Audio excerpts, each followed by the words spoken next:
ହଁ ତ ମୋ ଭାଇ ମଣିଷ ଜୀବନଟା ବହୁତ କଷ୍ଟରେ ମିଳେ ଏବଂ ଯିଏ ତୁମକୁ ଜୀବନ ଦେଇଛି ଯିଏ ତୁମକୁ ଦୁନିଆକୁ ଆଣିଛି ନା ସେ ତୁମଠାରୁ ଆହୁରି କଷ୍ଟ ପାଇକି ତୁମକୁ ଦୁନିଆକୁ ଆଣିଛି।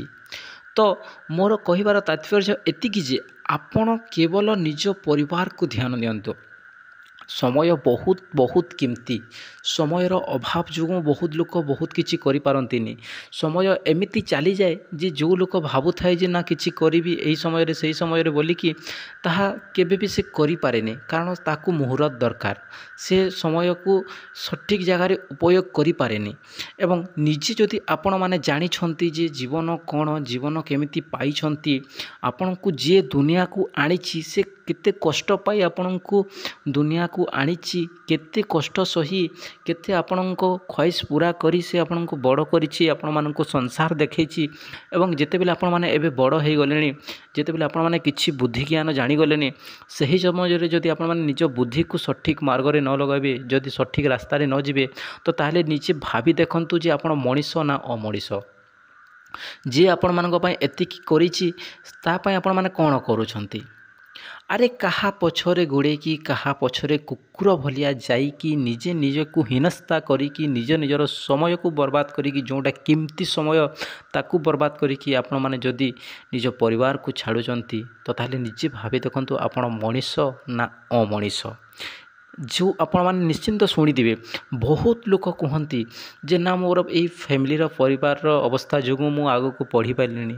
ଯଦି ମୁଁ ପଢ଼ିଥାନ୍ତି ତ ଟିକେ ବହୁତ ଭଲ କାମଟେ କରିପାରିଥାନ୍ତି କି ମୋ ପରିବାରକୁ ମୁଁ ଭଲ ସେ ଦେଖିପାରିଥାନ୍ତି।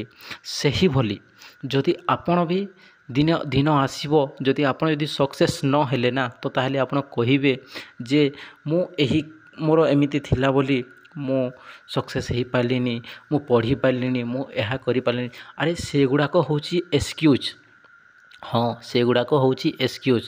ଯଦି ନିଜେ କିଛି କରିବାକୁ ଚାହୁଁଥିବ, ଯଦି ନିଜ ମନରେ କିଛି ତଜୁର୍ବା ଥିବ, ଆଗକୁ ବଢ଼ିବାର ଆଶା ଥିବ, ଯଦି ଜୋସ୍ ଥିବ, ତ ତାହେଲେ ନିଶ୍ଚିନ୍ତ ବଢ଼ିବ। କ'ଣ ଅଟକାଉଛି ତୁମକୁ?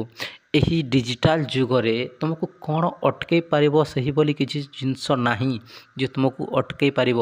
ଯେଉଁ ପର୍ଯ୍ୟନ୍ତ ତୁମେ ଜୀବନ ପାଇଛ, ଯେଉଁ ପର୍ଯ୍ୟନ୍ତ ତୁମର ଭିତରେ ଜୀବନ ଅଛି, ଯେଉଁ ପର୍ଯ୍ୟନ୍ତ ତୁମର ହାତ ଗୋଡ଼ ଚଲୁଛି, ଯେଉଁ ପର୍ଯ୍ୟନ୍ତ ତୁମର ମାଇଣ୍ଡ ଠିକ୍ ଅଛି, ସେହି ସମୟ ପର୍ଯ୍ୟନ୍ତ ଆପଣମାନେ ସବୁ କିଛି କରିପାରିବେ। ଯାହା ଚାହିଁଲେ ତାହା କରିପାରିବେ।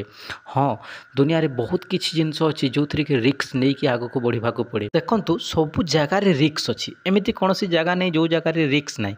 ଆପଣ ଭାବନ୍ତୁ, ଆପଣ ଯେତେବେଳେ ଘରୁ ବାହାରୁଛନ୍ତି ଏବଂ କେଉଁ ଜାଗାକୁ ଆପଣମାନଙ୍କ ଲକ୍ଷ୍ୟ ଅଛି ସେହି ଜାଗାକୁ ଯାଉଛନ୍ତି, ତ ଆପଣ କ'ଣ ଭାବିକି ଯାଆନ୍ତି ଯେ ନା ମୁଁ ମୋ ରାସ୍ତାରେ ଯିବି, ମୁଁ ସଠିକ୍ ରାସ୍ତାରେ ଯିବି, ଯେ ବୋଲି ମୋ ରାସ୍ତା ହେଉଛି ବାମପଟ ସାଇଡ଼୍ରେ ମୁଁ ଯିବି, ଟ୍ରାଫିକ୍ ନିୟମ ମାନିକି ଯିବି, ଯେଉଁ ରାସ୍ତାରେ ଯେଉଁଭଳି ଯିବା କଥା ସେହି ବାଟରେ ଯିବି।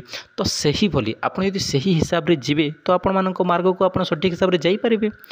ଏବଂ ଆପଣ ଯଦି ସେହି ଗଲା ରାସ୍ତାରେ ଯଦି ଆପଣମାନେ ବେଶୀ ସ୍ପିଡ଼ରେ ଗାଡ଼ି ଚଲାଇବେ କିମ୍ବା ଆପଣଙ୍କ ରାସ୍ତାରେ ଯଦି ଆପଣମାନେ ଅଦର ସାଇଡ଼୍ରେ ଯିବେ, ତ ତାହେଲେ ଆକ୍ସିଡେଣ୍ଟ ହେବାର ବି ଚାନ୍ସ ଅଛି।